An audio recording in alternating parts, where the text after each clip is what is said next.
Poem 2 of the Poetry of St Teresa of Avila, translated from the Spanish by the Benedictines of Stanbrook. This recording is in the public domain. Poem 2, The Soul's Desire, first version. Vivo sin vivere en me. I live, but yet I live not in myself, for since aspiring to a life more high, I ever die because I do not die.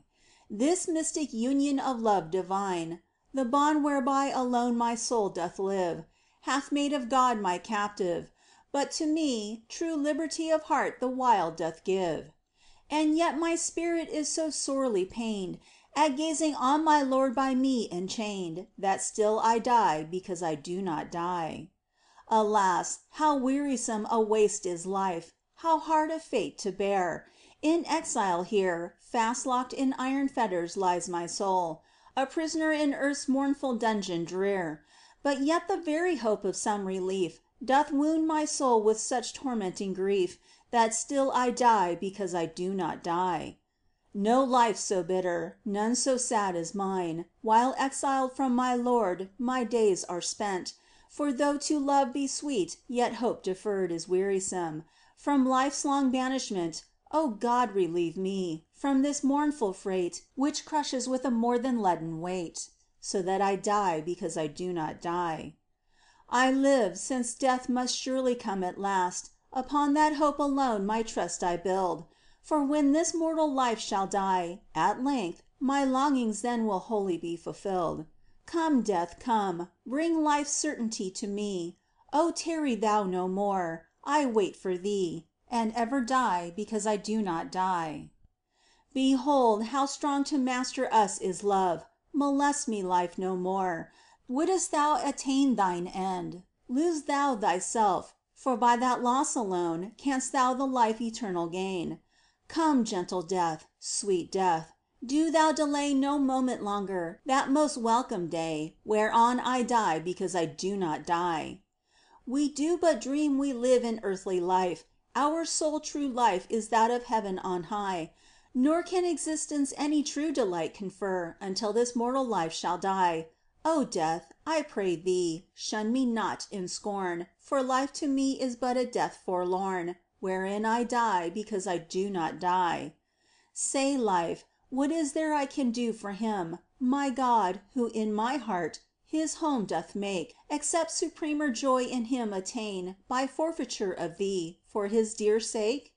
O longed for death, that maketh all mine own him whom my heart aspireth for alone, the while I die because I do not die. Apart from thee, my God, my one desire I long for. What is life disconsolate, save lengthened agony of life prolonged? Ne'er have I looked upon so sad a fate. I grieve to see my soul's most mournful state, beset with ills so wholly consummate, that still I die because I do not die. The gasping fish finds easement from its hurt in death, when drawn out from its native wave, and all the agony that dying brings is cured by death itself within the grave. Can any death with mine in pain compare, or rival this most grievous life I bear, wherein I die because I do not die? Anon my heart begins to find relief while gazing on thee in the sacred host. Yet seeing that I still enjoy thee not, 'tis then I feel my exile from thee most. Thus all I see doth but increase my pain, while still I languish for thy sight in vain, and ever die because I do not die. If e'er the hope of looking on thy face inspires my heart with gladness and relief, the dread lest I may lose thee in the end renews with twofold pang my bitter grief. Thus fast beset with oft recurring fears, I wait and hope, slow pass the weary years, while still I die because I do not die. Deliver me in mercy from this death, and grant, O God, the gift of life at last. Nor let me linger in captivity, enchained to earth with bonds and fetters fast. I die with longing to behold thee near, and gain true life. Without thy presence dear, behold, I die because I do not die. Henceforth I will bewail my living death, in mournful lay my woeful life lament, while thus my sins detain me in the world long exiled. from this earthly banishment, O God, when will the dawn of that glad day deliver, when at last I truly say, that now I die, because I do not die? Poem 2.